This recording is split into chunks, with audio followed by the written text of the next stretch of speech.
In this video, we'll explore different scenarios of how this plane crash might have occurred, although Russia reported that it was struck by a bird, which could have caused engine failure. However, there are also several other reports suggesting that the plane was hit by a Russian Panzer missile system supported by video evidence, all in the video ahead. Azerbaijan Airlines Flight J2A243 was en route from the Azerbaijani capital, Baku, to Grozny, the capital of the Chechen Republic in Russia, when it encountered a critical situation mid-flight. The aircraft was forced to make an emergency landing approximately 3 kilometers, which is around 1.8 miles away from Aktau, a city located on the eastern shore of the Caspian Sea in Kazakhstan. The incident resulted in the plane crashing on the opposite shore of the Caspian Sea, after what was described as an emergency maneuver.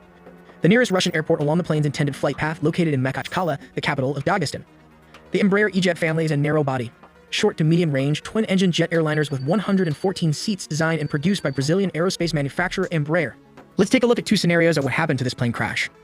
In scenario 1, the Russian authorities claim that the plane was struck by a bird. This alleged bird strike caused an engine explosion which severely damaged the plane's hydraulic systems. The loss of hydraulic fluid rendered the aircraft unable to maintain altitude, resulting in a steep descent and ultimately leading to the crash. In scenario 2, we have a detailed timeline. At 10:43 a.m. Kazakh time, which is 5:43 GMT, Russia's Rostov Air Traffic Control Center received a signal indicating that the crew had decided to divert the flight to Aktau due to adverse weather conditions in Baku and Makhachkala, a city in Russia's Dagestan region. At 10:53 a.m., the Rostov flight director informed Aktau's flight manager that an oxygen tank in the passenger cabin had exploded. This explosion reportedly caused passengers to lose consciousness, prompting the crew to request immediate medical assistance upon landing. Emergency teams were swiftly mobilized at Aktau Airport in preparation for the aircraft's arrival. At 11:02 a.m., the pilots made contact with Aktau Airport's air traffic control tower. Despite their efforts, the crew faced significant challenges during their descent. They attempted to land twice but were unable to maintain altitude or stabilize the aircraft.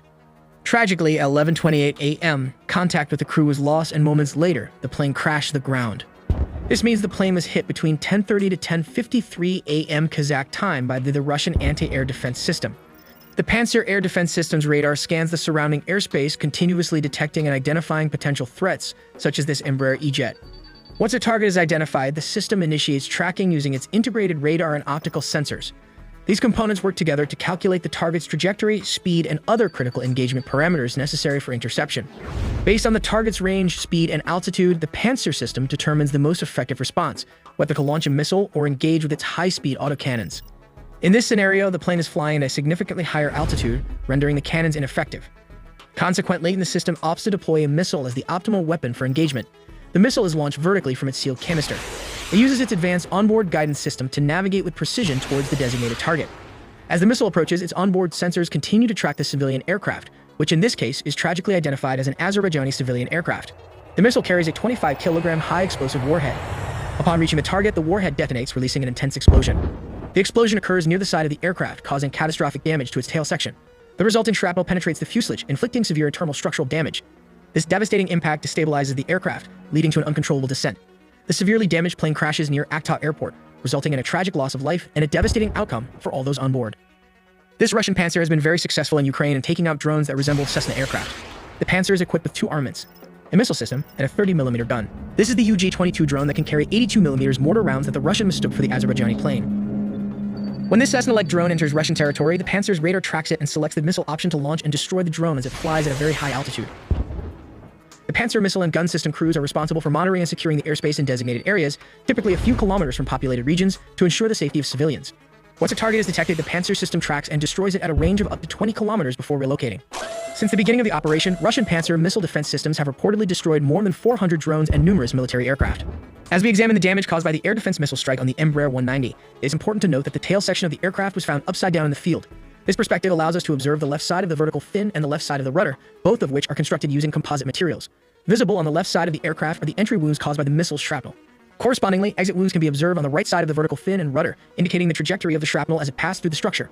These missiles are equipped with proximity fuses, designed to detonate the warhead when the missile is near its target. Upon detonation, the warhead releases a barrage of shrapnel that penetrates the side of the aircraft. This type of damage is particularly devastating as the shrapnel often severs critical hydraulic lines and other essential systems. Here we can clearly see the shrapnel impact on the left side of the vertical fin, where it entered the aircraft, causing catastrophic damage that likely contributed to the loss of control. Here you can see the damage penetrating the right portion of the rudder. This is the exit hole of the shrapnels, where the damage departed from the composite structure of the rudder.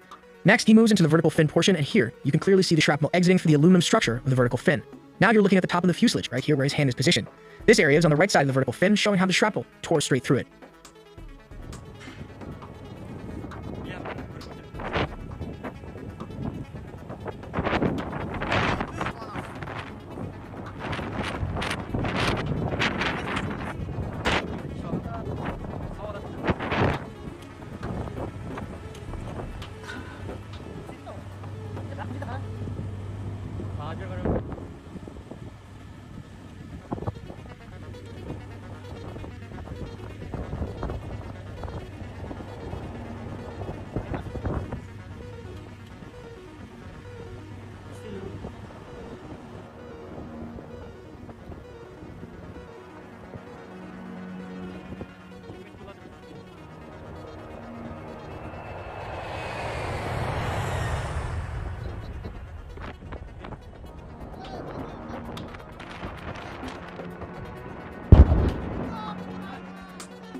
We make original videos from scratch, so please do subscribe and hit the notification bell for more videos.